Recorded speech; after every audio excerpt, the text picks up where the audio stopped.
ശരിക്കും പിടിക്കേ. ഭഗവാനെ ഗുരുവായൂരപ്പാ. കുഞ്ഞിക്കണ്ണ, പുതിയതായിട്ട് ആരാ മേലെ താമസിക്കാൻ വന്നിരിക്കുന്നത്? കുട്ടികൾ പറഞ്ഞല്ലോ. അല്ല, ഇവിടെ ഇരുമ്പുകൊണ്ടുള്ള സാധനങ്ങളൊക്കെ എവിടെയാ വെച്ചിരിക്കണേ? കത്തി, കൊടുവാള്, കട്ടപ്പാരൊക്കെ എന്തേ? അല്ല, ഒക്കെ വളരെ ഭദ്രമായിട്ട് അളമാറിലോ മറ്റോ വെച്ച് പൂട്ടണം. ഒന്നും മുറ്റത്തും പുറത്തും കണ്ടുപോകരുത്. തന്നെയല്ല, കുട്ടികൾ ഇനി മേലോട്ട് വിടണ്ട. താൻ എന്തൊക്കെയാ ഈ പറയുന്നത്? ഞാൻ പറയുന്ന അനുസരിക്കാനല്ലേ, സൂക്ഷിച്ചാ ദുഃഖിക്കണ്ട. തെളിയിച്ചു പറയടോ. തെളിച്ചു വരാൻ വിരോധം ഉണ്ടായിട്ടല്ല, ഞെട്ടരുത്. ഞാൻ എന്തിനാ ഞെട്ടണത്? താൻ പറയടോ. വക്കീലിന്റെ കൂടെ താമസിക്കാൻ വന്നോനെ ചില്ലറക്കാരനല്ല, ജയിലിൽ നിന്ന് ലീവ് എടുത്ത് വന്നോനാ, കൊലപ്പുള്ളി. എന്റെ അമ്മേ. എന്താ മുത്തശ്ശി, കൊലപ്പുള്ളി എന്ന് പറഞ്ഞാൽ കയ്യിൽ തോക്കുണ്ടാവോ? കൈ തോക്കും കാണും, കടാരും കാണും, പക്ഷെ ഒന്നും പുറത്തെടുക്കൂല്ലോ. ഇപ്പൊ ഇറങ്ങണ എല്ലാവരും ഇപ്പൊ ഇറങ്ങണെന്ന് ഞാൻ എന്തായാലും ഇറങ്ങാൻ തീരുമാനിച്ചിരിക്കാ. വിളിക്കണത് എന്റെ വക്കീലിനെ. പപ്പനാഭൻ ദുബായി കിടന്നുണ്ടാക്കിയ കാശ് കൊണ്ട് കെട്ടി വീടാ ഇത്. കണ്ട കൊലപ്പുള്ളികൾക്ക് വാടകയ്ക്ക് കൊടുക്കാനുള്ളതല്ല. അല്ലാന്ന് എനിക്കറിഞ്ഞൂടെ? ആ കൊലപാതകയെ ചവിട്ടി പുറത്താക്കടോ. ഒന്ന് പതുക്കെ പറ. എനിക്കൊരുത്തിരി പേടിയില്ലടോ. ഇറങ്ങി വരാൻ പറ. എന്നാ മുത്തച്ഛൻ എന്ന് പറ. ആഹാ. എടോ വക്കീലേ, വക്കീലേ, ഇറങ്ങി വാടക വിട്. അണ്ട കള്ളനെയും കൊലപാതകനെയും എന്റെ വീട്ടിൽ താമസിപ്പിക്കാൻ ഞാൻ സമ്മതിക്കില്ല. എന്റെ സ്വഭാവം നിനക്കറിയില്ല. ആ വക്കീല് കുളിക്കുക. ഇവിടെ എന്താ ഒരു ബഹളം? ബഹളോ? ആ എന്ത് ബഹളം? മുത്തശ്ശി ബഹളം വെച്ചതിനെ പറ്റിയാ? ഞാനാ? ആ കുഞ്ഞിക്കണ്ണൻ പറയായിരുന്നേ, മേലെ വന്നിരിക്കുന്ന ആള് കുറച്ച് പെശ കാണുന്നു. മുത്തശ്ശി താൻ പറഞ്ഞൂടോ. അപ്പൊ ഞാൻ പറഞ്ഞേ, മനുഷ്യരില് നല്ലതും ചീത്തയില്ലാന്ന്. മോനെ കണ്ട എന്റെ പപ്പനാവിന്റെ അതേ ചായ. എന്തെങ്കിലും ആവശ്യം ഉണ്ടെങ്കിൽ മുത്തശ്ശിയോട് ചോദിക്കണട്ടാ, മറക്കല്ലേ. തള്ളേ, കാല് വാരരുത്. എന്നെ കൊലക്ക് കൊടുക്കാനല്ലേ നിങ്ങളെ പരിപാടി? കുഞ്ഞിക്കണ്ണ, വിശ്വാസം തന്നെ ചെയ്യരുതേ. അയാൾ നമ്മളെ കൊല്ലൂ മുത്തശ്ശി. അറം പറ്റുന്ന വർത്താനം പറയാണ്ട് കേറി പൊടിയാത്ത് പൊടി. കുഞ്ഞിക്കണ്ണ പൊട്ടിച്ചോ? ഇല്ലല്ല, അത് സ്റ്റീലാ. നരേന്ദ്ര സാറിനോട് വന്ന് കിടന്നോളാൻ പറ. അതിപ്പം സമയാവുമ്പോ മൂപ്പര് വന്ന് കിടന്നോളൂലേ? ചെന്ന് വിളിക്കണോ?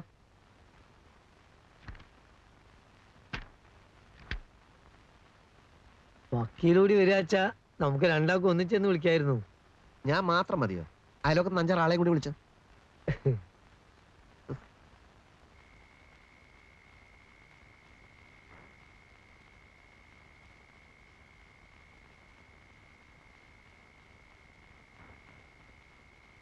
അകത്ത് വന്ന് കിടന്നോളാൻ പറഞ്ഞു. ഞാനല്ല, മൂപ്പരാ പറഞ്ഞേ. കുറച്ച് കഴിയട്ടെ. മതി മതി മതി. എന്താ ഉറക്കം വരുന്നില്ലേ? ഇല്ല. അകത്ത് നല്ല ചൂടാ. ഇവിടെ കുറച്ച് കാറ്റെങ്കിലും ഉണ്ട്. ഒരു AC ഫിറ്റ് ചെയ്യണം. ഫിറ്റ് ചെയ്യാം, കേസുകളൊക്കെ ഉണ്ട്. വക്കീല് നമ്മുടെ ജനുവിന്റെ വീട്ടിൽ പോകാറുണ്ടോ? ഞാനെന്തിനാ അവിടെ പോകുന്നത്? അല്ല, അവന്റെ അച്ഛനും അമ്മയും അവർക്ക് ഇപ്പൊ എങ്ങനെയാ? അറിയില്ല. പാവം ജനു. അവന്റെ അനിയത്തിന്റെ കല്യാണം കഴിഞ്ഞു ആവോ. വക്കീലേ, നമുക്ക് നാളെ അവിടം വരെ ഒന്ന് പോകണം.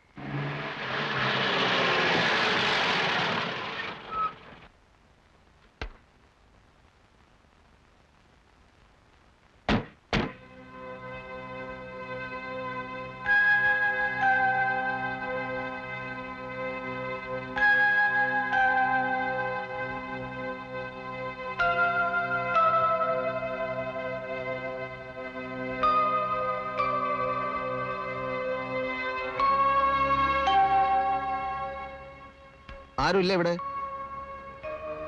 ഇവിടെ ആരുമില്ലേ?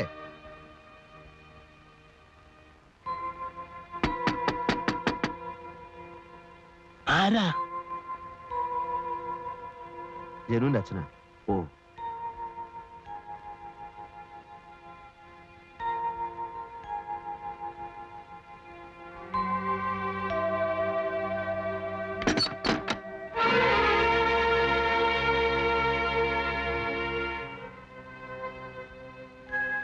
വാതിൽ തുറക്ക്. വാതിൽ തുറക്കാൻ. ഞാൻ ജനുവിന്റെ ഒരു സുഹൃത്താണ്. നിങ്ങളെ ഉപദ്രവിക്കാനൊന്നും വന്നതല്ല.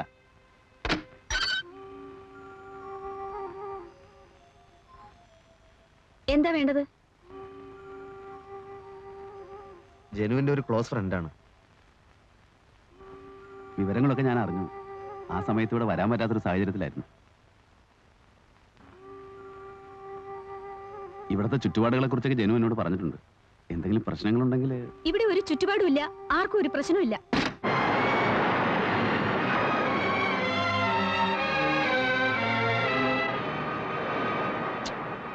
പോകണ്ടായിരുന്നു. അവർക്ക് നമ്മളോട് എന്താ വെറുപ്പുള്ളതുപോലെ. അവരുടെ അവസ്ഥ അതല്ലേ. ജനുവിന്റെ മരണം അന്വേഷിച്ചെത്തുന്ന ആദ്യത്തെ ആൾക്കാരൊന്നുമല്ലല്ലോ നമ്മൾ. അവർ മറക്കാൻ ശ്രമിക്കുന്ന കാര്യം ഓർമ്മിപ്പിക്കാൻ എത്തിയവരോടുള്ള മടുപ്പായിരിക്കാം നമ്മളോട് കാണിച്ചത്. എന്നാലും ഇങ്ങനെയൊന്നുമല്ല ഞാൻ വിചാരിച്ചത്. അവരൊരു വല്ലാത്ത സ്ഥിതിയിലായിരിക്കണം.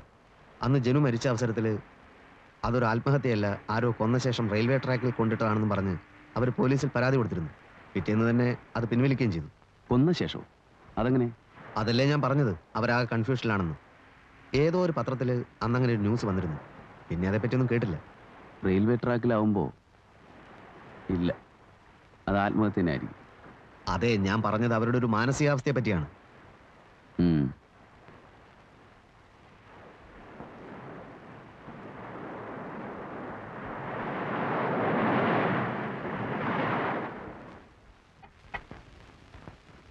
ചായ വേണ്ടെന്ന് ഞാൻ പറഞ്ഞതല്ലേ. അങ്ങനെയുള്ള ഭംഗി വാക്കുകളൊന്നും ശ്രദ്ധിക്കരുതെന്ന് നെന്മാറ വലിയ വക്കീൽ എന്നെ പഠിപ്പിച്ചിട്ടുണ്ട്. ഞാനിവിടുത്തെ വേലക്കാരനൊന്നല്ല, അങ്ങനെ തെറ്റിദ്ധരിക്കണ്ട. അടുത്ത ബന്ധുവാ. സദാനന്ദനെ നിയന്ത്രിക്കാനാ ഞാനിവിടെ നിൽക്കുന്നത്. ഏത് സദാനന്ദൻ? PS നെന്മാറ, ചെറിയ വക്കീല്. അവൻ എന്നെ ഭയങ്കര പേടിയാ. എന്നോട് ചോദിക്കാതെ ഈ പടി അടക്കൂല. ഇപ്പൊ എവിടേക്കാ പടി കടന്ന് പോയത്? ഇപ്പൊ പടി കടന്നു പോയത് സ്ഥലം ഞാൻ ചോദിച്ചില്ല. ആ കൊലപ്പുള്ളിയായിട്ടുള്ള എല്ലാ ഇടപാടും ഞാൻ നിർത്തും. കേസ് വാദിക്കേ, ജയിക്കേ, തോക്കേ, എന്ത് വേണമെങ്കിലും ആയിക്കോട്ടെ. ഒരു കൊലപ്പുള്ളിയിൽ എങ്ങനെ കൂടെ കൊണ്ടു നടക്കാന്ന് പറഞ്ഞാൽ? അയാൾ അവാർഡ് വാങ്ങിച്ചൊരു സാഹിത്യകാരനാ. എന്താ അവാർഡ്? ഒരു കൊലപ്പുള്ളി എപ്പോഴും കൊലപ്പുള്ളി തന്നെ. അപ്പൊ പറഞ്ഞു മനസ്സിലായില്ലേ, പുള്ളിയുള്ള കൊല പഴുപ്പിക്കാൻ പറ്റില്ല. ഞാൻ ഈ പുള്ളി കൊല മറ്റേ കാത്തിരിക്കാൻ തുടങ്ങിയിട്ട് നേരത്രയായി. ഇരുന്നിരുന്ന് അഭിമുഖത്തിനുള്ള മൂഡ് പോയി. മൂഡ് എനിക്കും ഇല്ല. മൂടില്ലാത്ത രണ്ടുപേരും സംസാരിച്ചാൽ നല്ല മൂടായിരിക്കും. അതാണ് അതിന്റെ സയൻസ്. അല്ലേലും സംസാരിച്ചേ ഒക്കൂ. എനിക്ക് ഒരുപാട് കാര്യങ്ങൾ അറിയാനുണ്ട്. എനിക്കൊന്നും പറയാനില്ല. ഒരു വെറും ജേർണലിസ്റ്റ് ആയിട്ട് എന്നെ കാണരുത്. ഒരു ആസ്വാദകയുടെ ആകാംക്ഷ ഇനിയും അത് അടക്കി വെക്കാൻ എന്നെ കൊണ്ട് സാധിക്കില്ല. എന്താണ് അറിയേണ്ടത്? ഞാനെന്ന വ്യക്തിയെക്കുറിച്ചോ? അതൊക്കെ കോടതി കടലാസിലുണ്ടല്ലോ. അതിലൊന്നും എനിക്ക് താല്പര്യമില്ല. പിന്നെ എൻ്റെ അനുഭവങ്ങളോ? ഒരു കണക്കിന് പറഞ്ഞാൽ ആ പുസ്തകത്തിലെ വരികളിലെല്ലാം അതുണ്ട്. അറിയാം. പക്ഷേ വരികൾക്കിടയിലെ പറയാത്ത വാക്കുകളുടെ പൊരുൾ അറിയാനാണ് ഞാൻ ആഗ്രഹിക്കുന്നത്. സംസാരിക്കുക. ഞാനൊന്ന് കുളിക്കുകയും ചെയ്യാം, ലഞ്ചിന്റെ മെനു റെഡിയാക്കുകയും ചെയ്യാം.